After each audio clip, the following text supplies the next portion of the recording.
के जवान, हमारे सैनिक बहुत ही ज्यादा साहसी होते हैं। एसपी साहब बोले, नहीं, हमारे सिपाही बड़े साहसी होते हैं। मेजर साहब ने बोला कि रुको। मेजर साहब ने अपने एक सैनिक को बुलाया और बोला, वो टीला देख रहे हो? कह रहा, हाँ सर। चढ़ जाओ, नीचे गिर जाओ। सैनिक गया और नीचे गिर गया।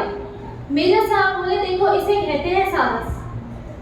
एसपी साहब बोले, अभी रुको। एसपी साहब ने अपने एक सिपाही को बुलाया और बोला कि वो टीला देख रहे हो? कह रहे, हाँ सर। उस पे चढ़ो और नीचे गिर जाओ। उसने बोला, सर आपका दिमाग तो नहीं खराब हो गया? एसपी साहब बोला, देखो इसे कहते हैं साहस। तो कहने का मतलब ये है कि साहस अलग अलग होता है। सुप्रभात आदरणीय प्रधानाचार्य जी, अध्यापकगण एवं मेरे प्रिय मित्रों। मेरा नाम नीलम सिंह है। मैं कक्षा 10वीं की हूँ और आज मैं आप सबके समक्ष वायु सदन को प्रस्तुत करने जा रही हूँ। और आज मैं एक हास्य कविता सुनाने जा रही हूँ जिसका नाम है खून बोलता है। सीमा पर जैसे छिड़ी लड़ाई, देशभक्ति की भावना सब में उमड़ आई। कुर्बानी का कुछ ऐसा चढ़ा जुनून कि घायल सैनिकों के लिए देने लगे सभी अपना अपना खून। नेता हो या व्यापारी, कवि हो या भिखारी, खिलाड़ी हो या संगीतकार, अध्यापक हो या बेरोजगार, तरह तरह के लोगों का जब घायल सैनिकों में खून चढ़ा तो सबका प्रभाव अलग अलग पड़ा। एक भिखारी का खून जैसे ही सैनिक के शरीर में गरमाया, उसने दुश्मन का गिरेबान पकड़ के गिड़गिड़ाया, जरा इस तरफ भी ध्यान दे दे भगवान के नाम पे अपनी जान दे दे। इतना कहकर जैसे ही उसने उसकी जान ली, दूसरे दुश्मन ने उसकी नियत फौरन ही पहचान ली। वह सीधा नियंत्रण रेखा की ओर भाग चला। हमारा सैनिक बोला, जो दे उसका भी भला, जो ना दे उसका भी भला। एक कवि का खून चढ़ाए सैनिक ने जब दुश्मन को अपने चंगुल में फंसाया, दुश्मन उसके सामने गिड़गिड़ाया, माफ कर दो। सैनिक बोला, जाओ, मैंने तुम्हें माफ किया। इतना कहकर पहले तो उसने अपनी बंदूक की नाल साफ करने वाले ब्रश से दुश्मन का कान साफ किया, फिर अपनी कविताओं का बारूदी पुलिंदा मुंह में भरा और डाल दिया।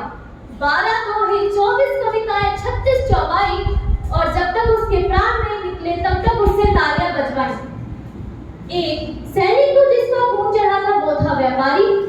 दुश्मनों की गोलियां खत्म होते ही उसने अपनी गोलियां ब्लैक में बेच दी सारी। इसके बावजूद पूरी घाटी लाशों से पटी थी, क्योंकि हमारे सैनिक ने जो गोलियां बेची वो सारी मिलावटी थी। बाहर व्यापारी, हर तरफ से इजाफा ही इजाफा, जीत की जीत और मुनाफे का मुनाफा। अध्यापक का खून चढ़े सैनिक निहत्था ही दुश्मन के बंकर में घुस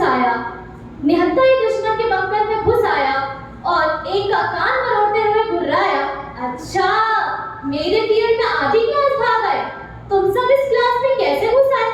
तुम सबका नाम तो सन 47 में ही स्कूल से कट चुका, और क्या है ये बंकर? याद करो सन 71, जब हमने 90,000 नालायकों को एक साथ क्लास पकड़वाया था। अबे मूर्ख, हम सारे देश के चहेते हैं, इतिहास पढ़ाते पढ़ाते भूगोल बदल देते हैं। सुनो, ये गोली और ये बंदूक यहाँ से ले जाओ और पेड़ पर से एक मोटी लकड़ी तोड़कर लाओ। पूरी चोटी का उधम मचा रखा है और तुम सबको ना गोली भरनी आती है ना चलानी आती है। कुछ दिन मेरे घर ट्यूशन पढ़ने आओ। एक फिल्म अभिनेता का खून चढ़े सैनिक से जब अफसर ने कहा निशाना लगाओ, अफसर ने बोला निशाना लगाओ, और वो कह रहे हैं पहले कैमरामैन बुलवाओ और लाइट जलवाओ। अफसर ने बोला लाइट जलवा के तुम मरवाएगा हमें? सैनिक बोला, मुझे मौत का डर मत दिखाओ, मैंने ये काम पहले भी कर चुका है।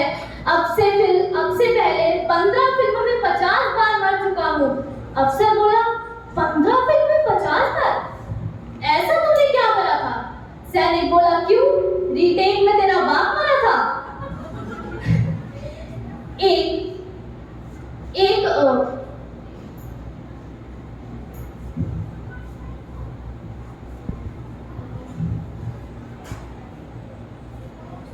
फिल्मोनिया से ग्रस्त व्यक्ति के खून ने तो और भी कमाल दिखा दिया। आगे बढ़ते हुए दुश्मन पे वह जोरों से चिल्लाया, जानी तुम्हारे पांव देखे, बहुत मैले हैं, बहुत गंदे हैं। इन वादियों से घिन आएगी, इन्हें हमारी जमीन पर मत रखना। जमीन मैली हो जाएगी, जमीन मैली हो जाएगी। एक सैनिक को गलती से नेता का खून चढ़ गया। ठीक होते भी वह फ्रंट की बजाय दिल्ली की ओर बढ़ गया।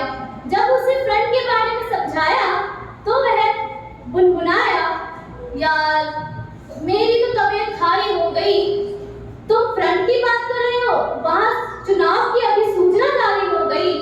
जब उसे फ्रंट के असली मतलब के बारे में समझाया गया और सीधा कारगिल भिजवाया गया, उसने इतनी सारी तोपों को देखकर बोला, अच्छा ये वही तोप है जिनका कमीशन मुझे आज तक नहीं मिला, चलो छोड़ो, फिर अब इस चक्कर में कौन पड़ेगा। फिर जब अफसर गुस्से से बोला, तुम इसे सीधा टाइगर हिल पर चढ़ा दो, वो सर फिरा, चढ़ते चढ़ते कई बार गिरा और जहां पर भी 2-4 सैनिक दिखे वहीं रस्सी छोड़ दे और वोट मांगने के लिए हाथ जोड़ दे। तब भी यह तो अच्छा हुआ कि उस समय लड़ाई रुक गई थी, वरना क्या गोल खिलाता भाई वो तो आप सब जानते हैं। लेकिन